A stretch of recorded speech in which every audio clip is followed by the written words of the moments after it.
जैसे मैंने आप लोगों को बताया था, मैंने प्रीवियस क्लास में आपको मैंने ऑलरेडी पहले से ही आप लोगों को बता रखा है, प्रिज्म के बारे में पूरी डिटेल्स बताई थी। यहाँ पे थोड़ी सी स्टार्टिंग लेते हैं। जो आप कॉम्बिनेशन ऑफ प्रिज्म का देख रहे हो, यहाँ से मैं दिखा रहा हूँ आपको। Isaac Newton, that means Newton ने जो सबसे पहले उन्होंने बताया था कि the first to use the glass prism to obtain the spectrum of sunlight. He tried to split the colors of the spectrum of the white light further by using another similar prism. उन्होंने क्या किया, एक जैसे ही दो prism लिए। आप यहाँ पे बगल में आप यहाँ पे देख सकते हो, ये एक्सपेरिमेंट न्यूटन ने किया था। उन्होंने कहा कि आपने एक प्रिज्म बिल्कुल सीधा, दूसरा उसके इन्वर्टेड ये प्रिज्म ले लिया। आप देखो, एक प्रिज्म का ये दोनों सेम प्रिज्म है, दोनों की एंगल भी सेम थी, और एक तरफ से जब व्हाइट लाइट को यहाँ से पास कराएगी इस पे, तो इसने 7 कलर्स दिया। जैसे विबग्योर 7 कलर्स में आपके पास, आपको अच्छे से पता है। तो सबसे ऊपर में रेड है जो लीस्ट डेविएटेड है, और जो मैक्सिमम डेविएटेड है वायलेट है। और जब इन्वर्ट करके इसके पहला प्रिज्म P1 था, P2 दूसरी प्रिज्म को इसे इन्वर्टेड करके इसके साथ अटैच किया गया, तो फाइनली आपको व्हाइट लाइट मिल गई। कंक्लूजन ये मिला कि दैट मीन्स अगर आप recombination of spectrum right of white light, तो अगर आप रिकॉम्बिनेशन करते हो, दैट मीन्स पहले वो डिस्पर्जन होती है, 7 कलर्स में स्प्लिट हो रहा है, और देन आफ्टर उसको अगर आप फिर इन्वर्ट करके प्रिज्म लगाते हो, तो वहां पे आपको फिर से व्हाइट लाइट मिलती है। दैट मीन्स ये व्हाइट लाइट जो है 7 कलर्स इसके कंपोनेंट है। तो इसको यहाँ पे न्यूटन ने बताया था। However, he could not get any more colors. ठीक है, कलर्स के बारे में बहुत ज्यादा नहीं बता पाया ये, लेकिन he then placed a second identical prism in inverted position with respect to the first prism as shown in figure 11.16। ये मैंने फिगर आपको ऑलरेडी पहले से दिखाया हुआ है, तो इसके बारे में ये बात कर रहा है। नेक्स्ट पेज पे अगर आप आते हो तो आप यहां से देख सकते हो नेक्स्ट पेज में क्या लिखा हुआ है, देखते हैं। हाँ जी एल्विना, आप बताओ, आप कुछ पूछना चाहते हो?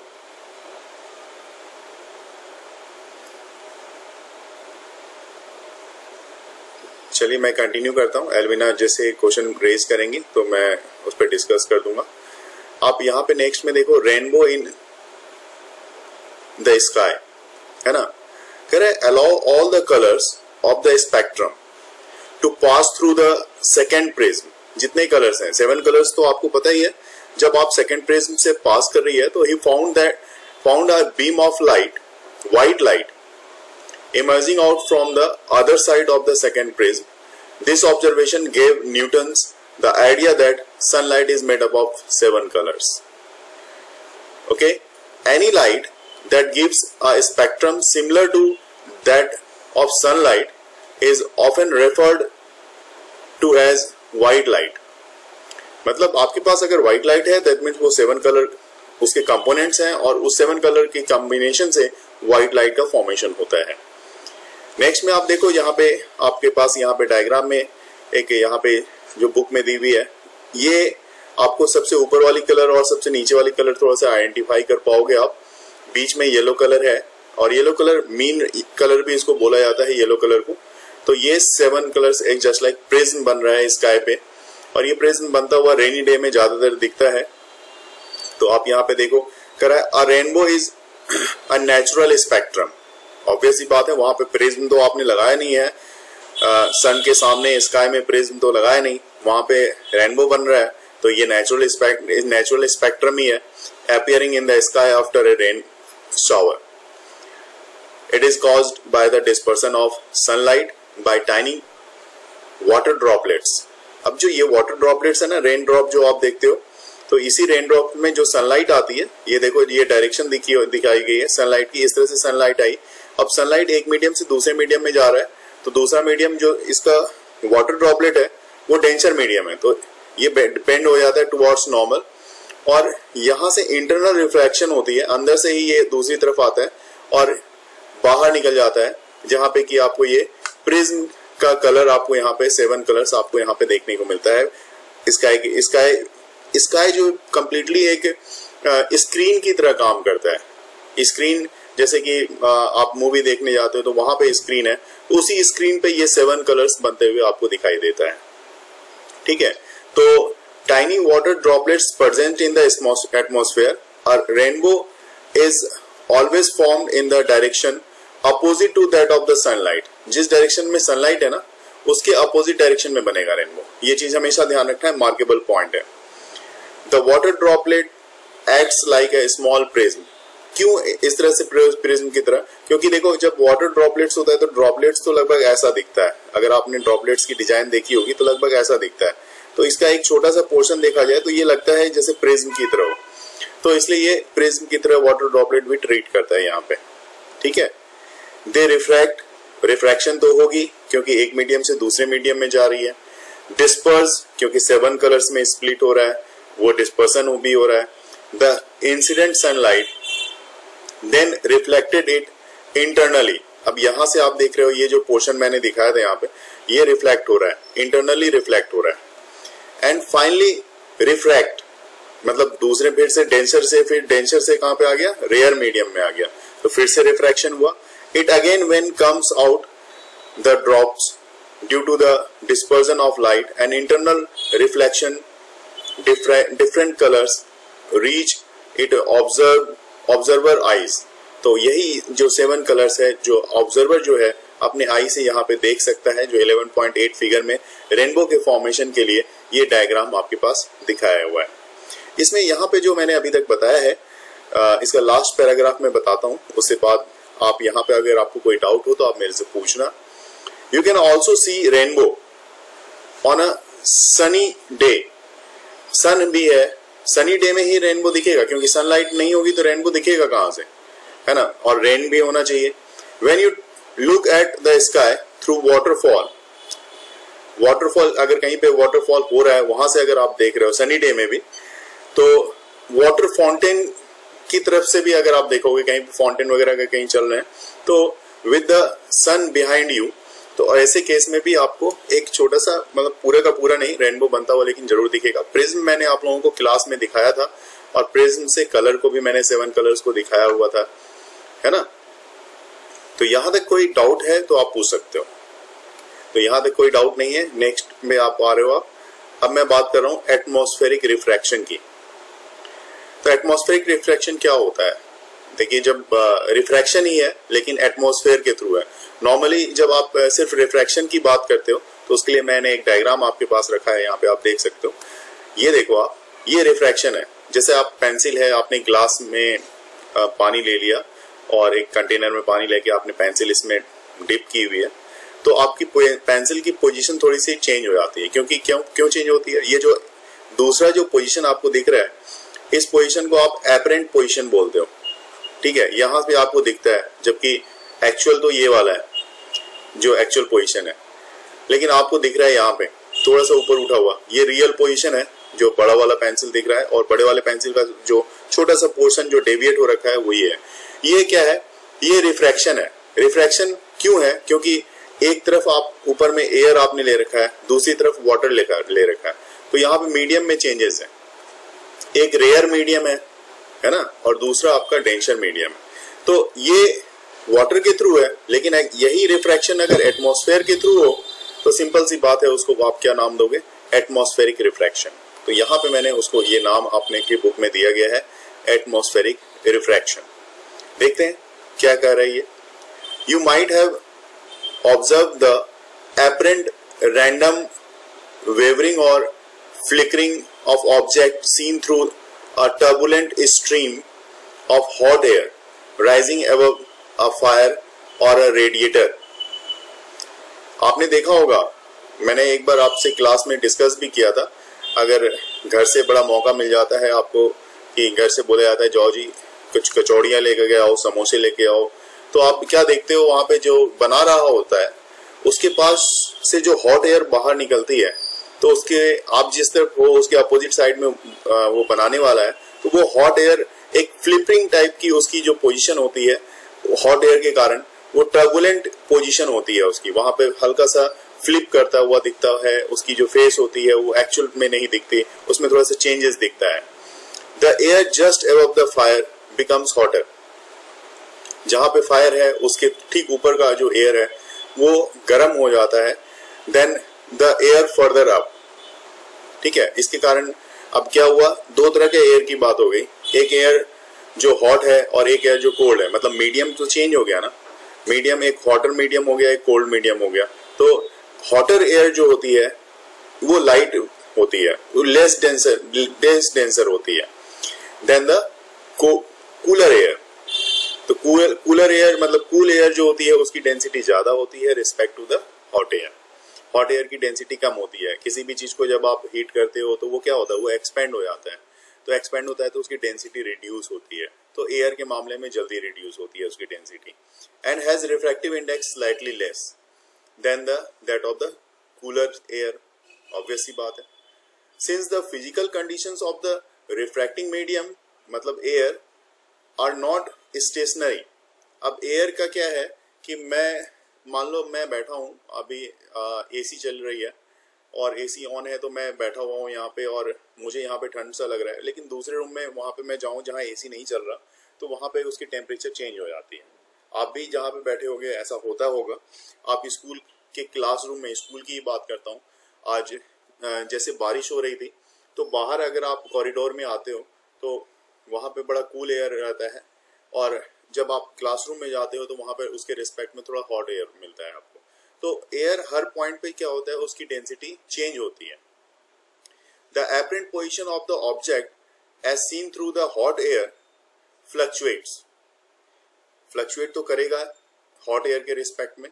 This wavering of thus effect of atmospheric refraction, यही जो फिनोमिना होती है, जो एटमॉस्फेयर में कहीं पे हॉट एयर है, कहीं पे कोल्ड एयर है, कहीं पे उसकी डेंसिटी है, कहीं पे उसके और भी कहीं की डेंसिटी कम है, कहीं पे ज्यादा डेंसिटी है, उसके कारण जो होती है फ्लिकरिंग होती है।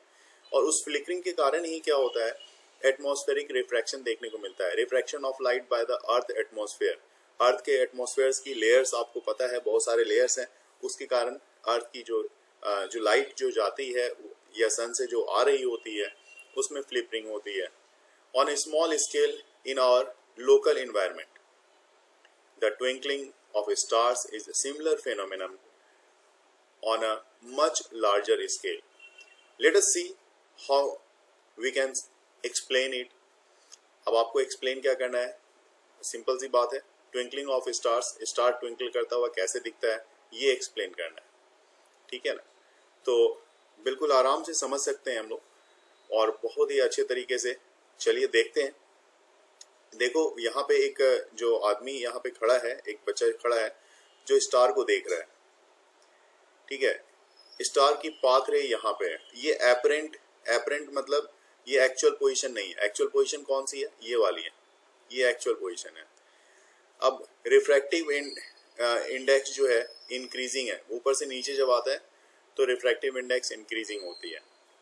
ठीक है ना, तो apparent star position due to atmospheric refraction, आपको ये रीजन क्या है कि एटमॉस्फेरिक रिफ्रैक्शन के कारण जो स्टार की पोजीशन है वो एपरेंट हो जाती है।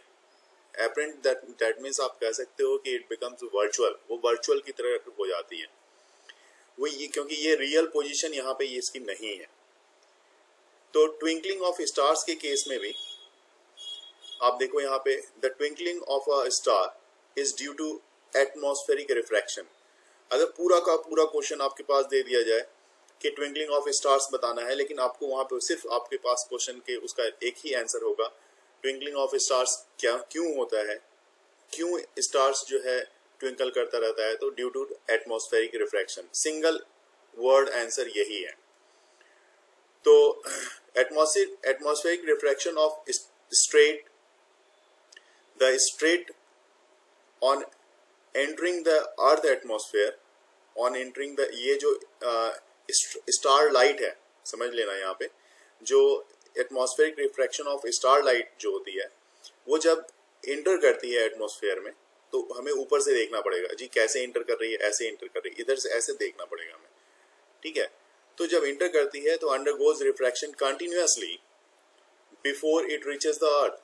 चूंकि इतने सारे मैंने बताया कि लेयर्स हैं, सारे लेयर्स की डेंसिटी अलग है, उस डेंसिटी के कारण एक लेयर से दूसरे लेयर में जाने पे उसमें क्या होता है, उसमें रिफ्रैक्शन होता है और ये मल्टीपल रिफ्रैक्शन होगा हर एक लेयर्स के थ्रू। तो the atmospheric refraction occurs in a medium gradually changing the refractive index. Since the atmosphere bends starlights towards the normal, वो तो ऑब्वियस ही बात है, नॉर्मल की तरफ कब बेंड होगा, जब डेंसर से रेयर से डेंसर में आएगा, है ना। तो ये इस तरह से चेंज तो होगा ही। The apparent position of the star is slightly different from the actual position. The star appears slightly higher above than the actual position, थोड़ा सा ऊपर दिख रहा है एक्चुअल पोजीशन से, है ना, when viewed near the horizon. Further, this apparent position of the star is not stationary. लेकिन ऐसा नहीं कि जहां पे आप देख रहे हो वहीं पे फिक्स होगा। अगर वो ट्विंकल कर रहा है तो इसकी पोजीशन, अभी आप स्टार की पोजीशन यहाँ पे दिख रही है, हो सकता है यहाँ पे आ जाए इसकी स्टार की पोजीशन चेंज हो जाए, ठीक है। ऐसा भी हो सकता है कि यहाँ पे चेंज हो जाए।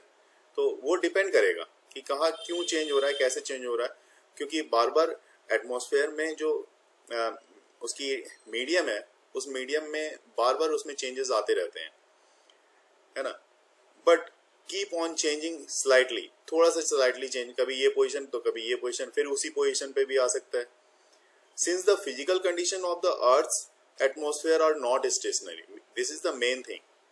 फिजिकल कंडीशंस जो है ना, वो अर्थ की एटमॉस्फेयर की वो फिक्स नहीं होती है। आप नॉर्मल डेज में देखो ना, आजकल वेदर है, कल मैंने देखा जब मैं स्कूल से वापस आया तो आफ्टर 6 o'clock सनलाइट मुझे दिख रही थी। तो ऑब्वियस सी बात है, वेदर में चेंजेस आया। आज मैं जा रहा था स्कूल तो बारिश हो रही थी, जब वापस आ रहा था तो बारिश बंद हो गई। तो यहाँ पे क्या हो रहा है, बार बार कंटिन्यूसली एटमॉस्फेयर के फिजिकल कंडीशंस में चेंजेस आ रहे हैं। ये चेंजेस के कारण क्या होता है, रिफ्रैक्शंस, मल्टीपल लेयर्स से रिफ्रैक्शंस होते हैं, जिसके कारण अगर आप स्टार्स को देखते हो तो वो ट्विंकलिंग करता हुआ आपको दिखता है।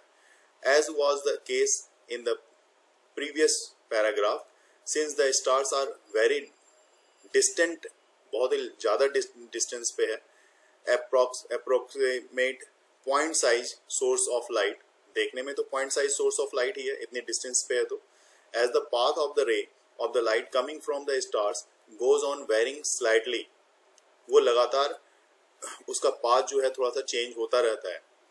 The apparent position of the star fluctuates and the amount of, देखता हूं मैं अगले पेज में यहाँ पे क्या है, and the amount of, अब यहाँ पे मैं अगले पेज को एक बार चेक कर लेता हूँ। इस डायग्राम से आप आराम से समझ सकते हो why is the star twinkling। ये आदमी सोचने लग गया बेचारा कि कैसे स्टार ट्विंकलिंग हो रही है यहाँ पे, इसको समझ में नहीं आ रहा, समझाते हैं। देखो मीडियम 1, मीडियम 2, मीडियम 3, अलग अलग मीडियम से अब लाइट जो आ रही है, अब देखो इसी के बीच में स्टार्स की पोजीशन कभी आपको मान लो ये पोजीशन पे दिखेगी, कभी इस पोजीशन पे दिखेगी, कभी इस पोजीशन पे, कभी इसी पोजीशन पे, क्योंकि इस बीच में यहाँ पे ये जो है इसकी मीडियम, पहले वाले मीडियम 1 में एयर के टेम्परेचर के कारण, उसके फिजिकल चेंज के कारण बहुत सारी चेंजेस आ सकती हैं। दूसरे लेयर्स में भी वैसे ही चेंजेस आ रही हैं। इस कारण से देखो आप जो रे देख रहे हो, ये एक बार मैं अगर किसी एक रे को के बारे में देखूं तो देखो ये जो आपकी येलो वाली रे है, येलो वाली रे इस तरह से गई है, यहाँ पे देखो इस तरह से गई, फिर यहाँ पे चेंज हुई है, फिर इस तरह से गई है, तो इसकी पोजीशन चेंज हुई है। अगर कोई भी एक सिंगल रे को आप पकड़ लो, मान लो मैं इस रे को फिर से पकड़ता हूँ यहाँ पे, तो देखो यहाँ पे भी चेंजेस आए, ये रे इस तरफ बेंड हो गई और इस तरह से बेंड होती हुई ये आगे जा रही है और इस तरह से फिर इस तरफ आ रही है। तो बार बार चेंजेस के कारण, फिजिकल चेंजेस के कारण क्या हो रहा है, वो अपने फ्लक्चुएट कर रही है अपने पोजीशंस में। स्टार्स की जो पोजीशन है वो चेंज हो रही है, इसलिए हमें स्टार्स एक्चुअल में चेंज तो होती नहीं है, लेकिन इसलिए हमें स्टार्स जो है ट्विंकल होता हुआ दिखता है। इसमें आप देख सकते हो व्हाई डू स्टार्स ट्विंकल, तो दो ही कंडीशंस यहाँ पे लिखे हैं। देखो यहाँ पे जो येलो कलर से आप देख रहे हो, बार बार इसकी पोजीशन में चेंजेस आ रही हैं, येलो कलर्स में लेयर्स में बार बार पोजीशन में चेंजेस आ रही हैं। तो ये चेंजेस के कारण जो आपको स्टार्स की लाइट, जहाँ से स्टार्स है वहां से उसकी लाइट्स जो है वो बार बार फ्लक्चुएट होती हुई दिखती हैं हमें। तो आपने आंसर में क्या लिखना है, जैसे द ट्विंकलिंग ऑफ स्टार्स, इसको stellar scintillation is caused by the refraction of light which is atmospheric refraction. Okay, it is pass through the earth atmosphere. Direct आप एटमॉस्फेरिक रिफ्रैक्शन भी लिखो, कोई दिक्कत नहीं। The light is refracted due to the movement of the air, क्योंकि हर जितने भी आपके लेयर्स है ना, उस सब लेयर्स में लगातार उसकी एयर जो है वो तो चेंज होती ही रहेगी, वो ऐसी थोड़ी रहेगी कि फिक्स रहेगी। एयर की जो टेम्परेचर में वेरिएशंस के कारण उसकी डेंसिटी में वेरिएशंस आती रहेंगी। देखिए बेटा, सिंपल सी बात है, अगर आपका एटमॉस्फेरिक रिफ्रैक्शन हो रहा होगा, ठीक है ना, तो वो ट्विंकलिंग करता हुआ दिखेगा। और बहुत सारी ऐसी प्लैनेट्स हैं जिसपे लाइट, सनलाइट जाती है तब वो दिखता है, उसकी अपनी लाइट है नहीं। स्टार्स के पास अपनी लाइट है, प्लैनेट्स की अपनी लाइट्स नहीं है। अब वो लाइट्स होगी वहां पे, जैसे स्टार्स के पास लाइट है, स्टार की लाइफ होती है। अगर आपने स्टडी करोगे आगे तो आपको पता लगेगा स्टार्स की अपनी लाइफ होती है। वो एक समय में शुरू में उसकी इंटेंसिटी कम होती है, उसके बाद उसकी इंटेंसिटी बढ़ती है, एक यूथ एज में आता है, उसके बाद वो ओल्ड एज में आता है, उसके बाद वो खत्म भी होता है। तो हर चीज की अपनी लाइफ होती है। और स्टार्स के लिए खासकर बोला जाए तो वहां पे उसकी अपनी लाइट्स है, प्लैनेट्स की अपनी लाइट्स।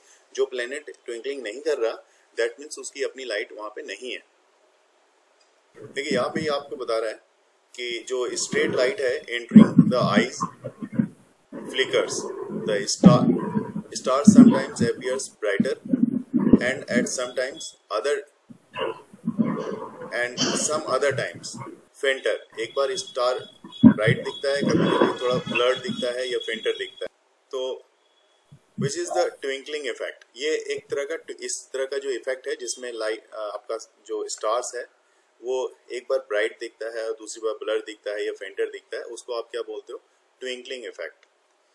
अब नेक्स्ट यहाँ पे एक क्वेश्चन पुट अप हो रहा है, why not the planet twinkles. जो क्वेश्चन अभी आपने पूछा था, तो the planets are much closer to the earth and are the sun as extended sources. If we consider a planet as a collection of the large number of point-sized source of light, the total variation of the amount of light entering on our eye from all the individual point-sized sources will average out to zero, thereby nullify the twinkling effect। मतलब यहाँ पे मैंने एक आपको light के बारे में बोला, वो भी है क्योंकि उसकी अपनी लाइट नहीं है। दूसरी बात है, इसमें बताया जा रहा है कि जो प्लैनेट्स हैं वो क्या है, वो स्टार्स के बारे में मैंने जो बोला वो डिस्टेंट पे है, मतलब बहुत ही लार्ज डिस्टेंस पे है स्टार। लेकिन प्लैनेट जो आप अपने नियर अबाउट अर्थ के नियर अबाउट प्लैनेट है, इतने लार्ज डिस्टेंस पे नहीं है। हालांकि आप जब माइक्रोस्कोप से, टेलीस्कोप से अगर आप देखोगे, तो हर प्लैनेट्स की कलर दिखेगी। जैसे आपको पता है सब कलर प्लैनेट का डिफरेंट कलर्स होता है, वो कलर्स आपको दिखेगा। यस। नेक्स्ट हमारा टॉपिक है advance sunrise and delays sunset. ये भी अच्छा टॉपिक, इंटरेस्टिंग टॉपिक है, क्योंकि आपको अच्छे से पता है यहाँ पे क्वेश्चन आपके पास यही आता है कि आपकी सनराइज जो होती है उसके जस्ट बिफोर 2 मिनट्स पहले आपको ये दिख जाता है, और सनसेट होने के 2 मिनट बाद भी दिखता है। मतलब 4 मिनट का डिफरेंस हो जाता है यहाँ पे सनराइज और सनसेट के लेके। तो the sun is visible to us about 2 minute before at the actual sunrise and about 2 minute after the actual sunset because of the atmospheric refraction. Reason सिर्फ यही है, atmospheric refraction. Twinkling of star का भी ये reason, same reason था, atmospheric refraction. By actual sunrise we mean the actual crossing of the horizon by the sun. Horizon आप देख रहे हो, हॉरिजन मतलब बिल्कुल इसके स्ट्रेट में जो भी लाइंस होगी, ये हॉरिजन है आपकी जहां से आप देख रहे हो। और वहां पे फिगर में जो आप देख रहे हो लिखा हुआ है atmospheric refraction effect at sunrise and sunset. क्या इफेक्ट है? The actual and the apparent position of the sun, है ना, with respect to the horizon, the time difference between the actual sunset and the apparent sunset, sunrise और sunset दोनों के time में 2 minute का जो डिफरेंस है, the apparent flattening of the sun disc. देखिए, apparent flattening of the sun disc at sunrise and sunset is also due to the same phenomena। देखिए, एक तो एटमॉस्फेरिक रिफ्रैक्शन है ही, और दूसरा ये बोल रहा है क्या, फ्लैटनिंग सन डिस्क। तो यहाँ से जब आप देखते हो जिस समय आपका सनराइज होता है तो यहाँ पे देखो, यहाँ पे फिर से एटमॉस्फेयर में चेंजेस आ रहा है। अगर आप ध्यान से देखो तो मैं दिखाना चाहूंगा आपको कि क्या चेंजेस आ रहा है एटमॉस्फेयर में। वो देखो आप यहाँ, अब आपका सन जिस समय सनसेट हो रहा होगा, ये सनराइज हो रहा है, मान लो यहाँ पे सनराइज हो रहा है, तो पोजीशन ये है और आपको पोजीशन ये है, लेकिन एटमॉस्फेयर के चेंजेस के कारण जैसे ही आप अर्थ के एटमॉस्फेयर में इन करते हो तो देखो इसकी पोजीशन थोड़ी चेंज हो गई। ये डेंसर मीडियम में आ गया और ये इस तरह से दिख रहा है। इसका मतलब इसे अब सन कहाँ पे दिखेगा, इसे सन की पोजीशन आपको यहाँ पे दिख रही है, इस जगह पे दिख रही है, जबकि सन के यहाँ पे ओरिजिन से नीचे है, ओरिजिन जो है उसके नीचे है। तो ये एपरेंट पोजीशन है सन की। यही रीजन होता है कि ये हमें 2 मिनट पहले भी दिख जाता है। ठीक है, तो मेन रीजन आपको वही लिखना है, एटमॉस्फेरिक रिफ्रैक्शन। और थोड़ा सा अगर आप उसको अच्छे से करना चाहते हो तो आप ये लिखोगे, the apparent flattening of the sun disc at sunrise and sunset is due to the same phenomena. ठीक है, कि स्कैटरिंग ऑफ सनलाइट। ठीक है, स्कैटरिंग ऑफ सनलाइट क्या है भाई? The internal play of light. अब इंटरनल प्ले ऑफ लाइट क्या होता है ये भी समझना पड़ेगा ना आपको।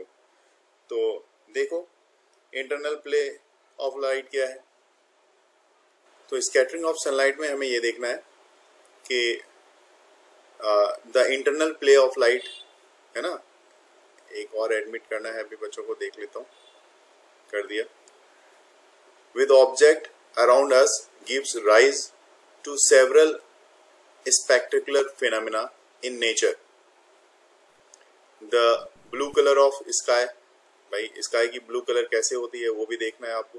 Color of water in deep sea, the reddening of the sun at sunrise and sunset, बिल्कुल सही बात, क्योंकि नून टाइम में तो ये ब्लू completely yellowish दिखता है।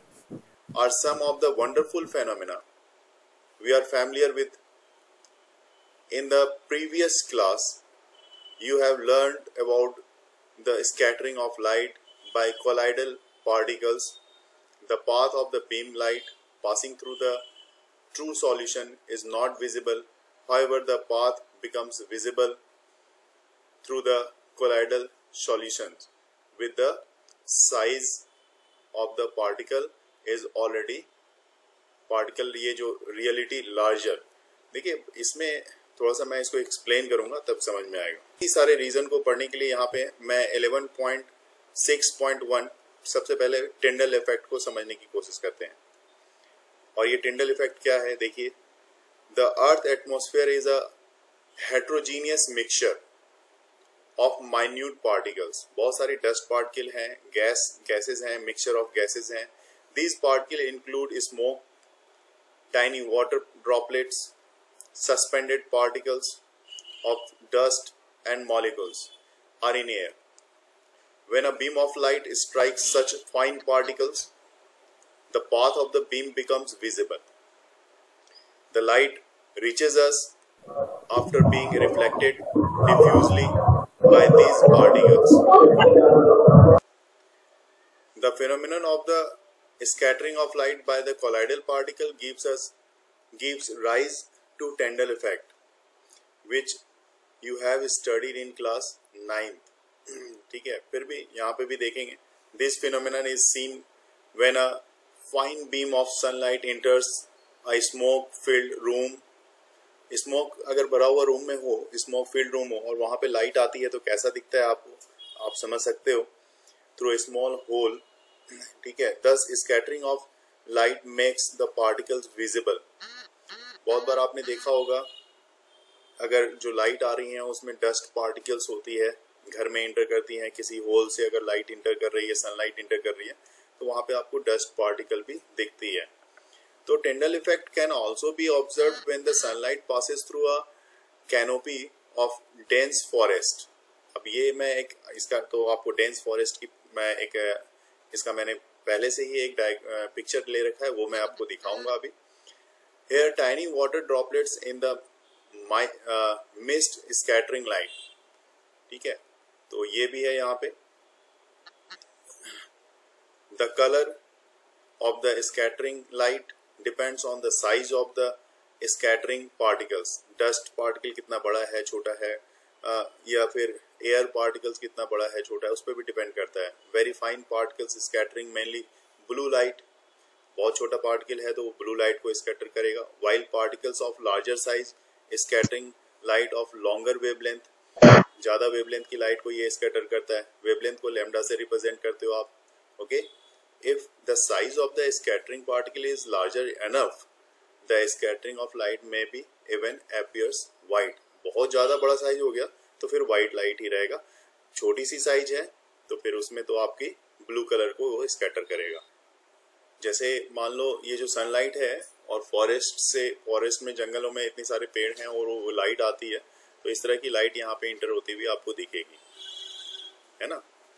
तो ये भी एक टिंडल इफेक्ट है। यहाँ पे अब डिपेंड करता है कि कौन से पार्टिकल या एयर में वाटर मॉलिक्यूल्स जो बिल्कुल स्प्रे के फॉर्म में अवेलेबल है, तो यहाँ पे इस तरह की पार्टिकल्स वहाँ पे भी दिखेगी। या जैसे आपसे मैंने बात की कि आपका अगर रूम है और रूम में आपने पूरा फ्यूम्स हैं या धुआं कर रखा है वहाँ पे, और वहाँ किसी एक पॉइंट सोर्स से लाइट आ रही है, तो उसकी जस्ट लाइक इसी तरह की एक इमेजिनेशन की जा सकती है। अब हमारे पास यहाँ पे जो सवाल है यहाँ पे कि why is the colour of the clear sky blue, तो ये बहुत अच्छा सवाल है और पूछा भी जाता है। तो क्या यहाँ पे भी आप यही कहोगे कि atmospheric refraction is the main reason? देखते हैं, क्योंकि यहाँ पे जैसे मैंने बताया अगर छोटे छोटे पार्टिकल्स हैं अवेलेबल तो वो ज़्यादातर ब्लू कलर को स्कैटर करते हैं, और वो ब्लू कलर जब स्काई की तरफ जाता है तो हमें स्काई इस कारण से ब्लू दिखता है। ये तो एक सिंपल सा लॉजिक है। तो यहाँ पे क्या बता रहे हैं बुक में, उसको देखा जाए। The molecules of the air and other fine particles in the atmosphere have size smaller than the wavelength of the visible light. Visible light की जो वेवलेंथ है उससे भी छोटी होती है। These are more effective in scattering light of shorter wavelengths at the blue end than light of longer wavelength at the red end. The red light has wavelength about 1.8 times greater than the blue light. Thus, when sunlight passes through the atmosphere, the fine particles in the air scatter the blue color, जो कि shorter wavelength की होती है, ठीक है ना। More strongly than red the scattering blue light enters our eyes. If the earth had no atmosphere, अगर atmosphere नहीं होता ना तब तो ये ब्लू लाइट दिखती भी नहीं आपको। There would not have been seen any scattering, कोई स्कैटरिंग नहीं होता।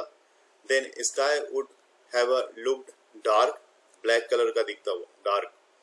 The sky appears dark to passengers flying at very high altitude.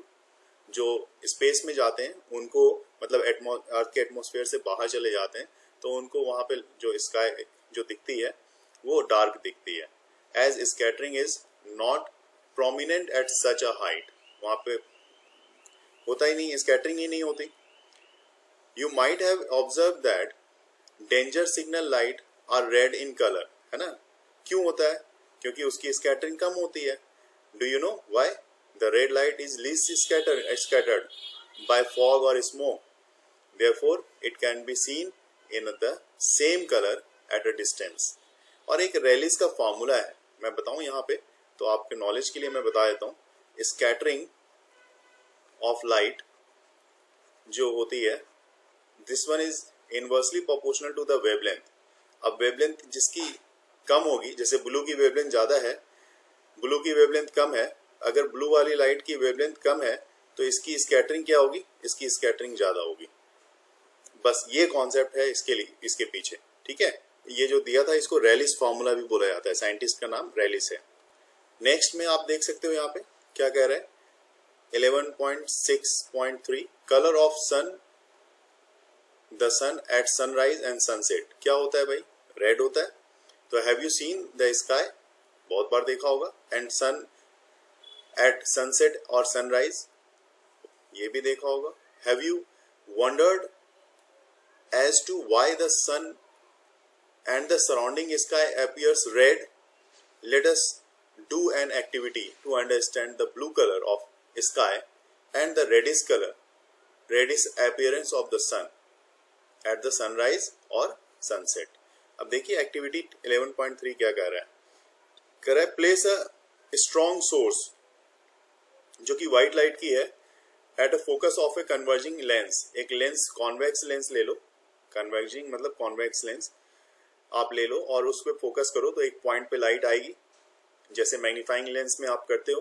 This lens provides a parallel beam. अगर आपने फोकस पे रखा है, ठीक है ना, अगर मान लो इस तरह से आपने बहुत अच्छे से आप जानते हो कि मान लो ये एक कन्वर्जिंग लेंस है, कॉन्वेक्स लेंस है और इसके फोकस, ये मान लो ये इसका फोकस है और फोकस पे आपने लाइट ले लिया है, तो क्या होगा, तो इससे जो लाइट आएगी, इस तरह से जो लाइट आ रही है इसके फोकस से, वो जब पास होगी तो वो सब सारी लाइट क्या होगी, सब लाइट एक दूसरे के पैरेलल आएगी। ये तो आपको अच्छे से पता है, आपने खुद भी इसको अच्छे से स्टडी किया हुआ है लाइट चैप्टर में। ये सारी लाइट जो है पैरेलल होगी, कब, जब आप इसको फोकस पे रखोगे तो, राइट। तो ये भी वही कह रहा है कि आप उसको फोकस पे रख लो और allow the light beam to pass through the transparent glass tank. Tank, एक ग्लास टैंक ले लो कंटेनिंग क्लियर वाटर, उसमें साफ साफ वाटर होनी चाहिए। Allow the beam of light to pass through the circular hole made in a cardboard. एक छोटा सा कार्डबोर्ड लेना है, हालांकि एक्टिविटी का डायग्राम भी यहाँ पे दिया होगा, मैं नीचे अभी आपको दिखाऊंगा। Okay, obtain a sharp image of the circular hole on the screen MN using second converging lens. दूसरा भी कन्वर्जिंग लेंस लेना है आपको, जो कि फिगर में 11.11 में दिया हुआ है। मैं फिगर देख लेता हूँ, अब आपको भी दिखाता हूँ, ज्यादा अच्छा रहेगा।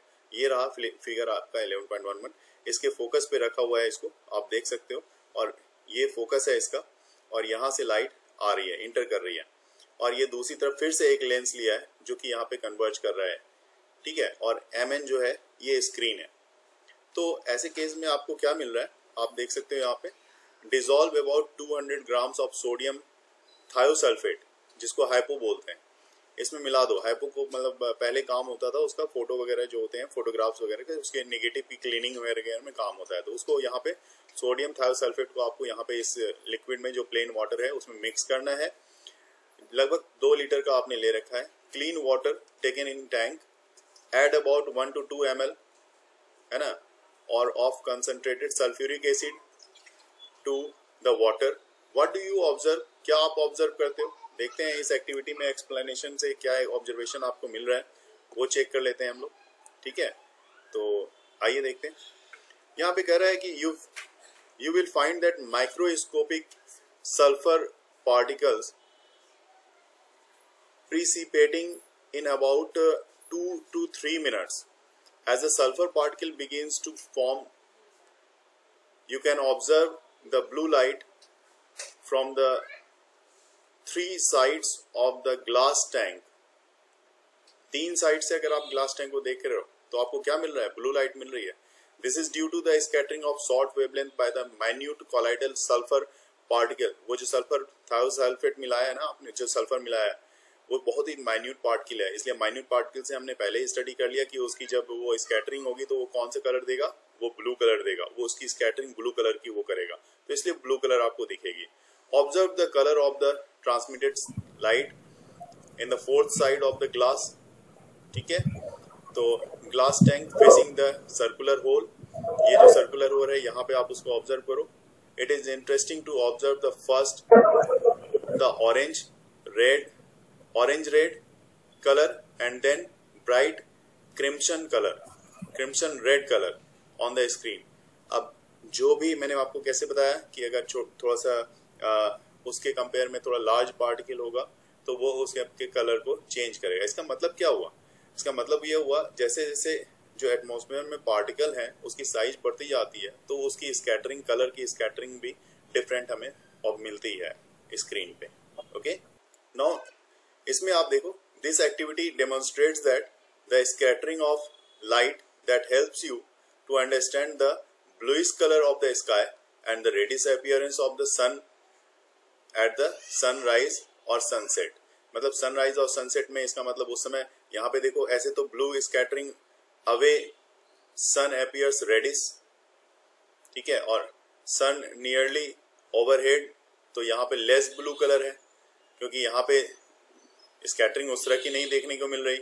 ये हॉरिजन पे है, तो हॉरिजन पे आपको अलग दिख रहा है, ब्लू दिख रहा है, जिस समय हॉरिजन पे था स्काई ब्लू दिख रहा था। तो ये डिफरेंस होता है। और जिसमें इस समय आ गया यहाँ पे हो गया, तो अब लेस ब्लू दिख रहा है। स्काई तो ब्लू ही दिखेगा, लेकिन लेस ब्लू दिखेगा क्योंकि इसकी पोजीशन चेंज हो चुकी है। Light from the sun near the horizon passes through the thicker layers. जिस समय ये हॉरिजन पे है, वो एक बड़े से लेयर्स को फेस कर रहा है। एक बड़ा लेयर मतलब यहाँ से यहाँ तक का देखो, ये लेयर फेस कर रहा है इसको, बेचारे को इतना बड़ा लेयर फेस करना पड़ रहा है, इतना बड़ा लेयर। तो वैसे केस में क्या होता है, layers of the air and large distance in the earth atmosphere before reaching our eyes, ठीक है। और however the light from the sun overhead would travel relatively shorter distance। अब यहाँ पे अगर बिल्कुल ऊपर में है तो इतना सा ही डिस्टेंस इसको कवर करना पड़ रहा है, इतना बड़ा डिस्टेंस कवर नहीं करना पड़ रहा। तो at the noon the sun appears white as only a little of the blue and violet colors are scattering near the horizon. Most of the blue lights and shorter wavelength are scattering always away by the particles, ठीक है। तो ऐसे case में therefore the light that reaches our eyes of longer wavelength, है ना, हमारे पास कौन सा longer wavelength की ही लाइट पहुंचेगी हमारे आंखों तक।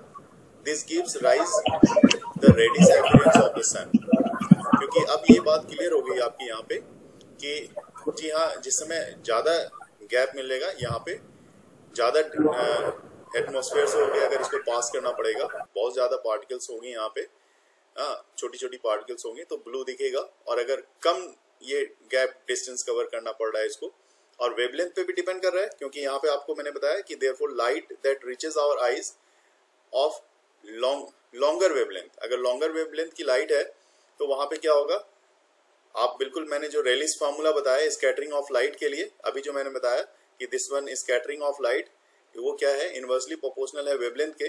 तो अगर वेवलेंथ आपकी ज्यादा होगी, हमेशा बस इतना सा ही ध्यान रखोगे, वेवलेंथ ज्यादा हुई, ठीक है, तो स्कैटरिंग कम होगा। स्कैटरिंग कम होगा तो उस समय रेड लाइट दिखेगा, है ना। और अगर वेवलेंथ कम हुई तो स्कैटरिंग जो होगा वो ज्यादा होगा, वो ब्लू कलर उस समय दिखेगा। इतना सा ही इस पे ध्यान रखना है आपको, आपका पूरा फोकस इसी पे रहना चाहिए।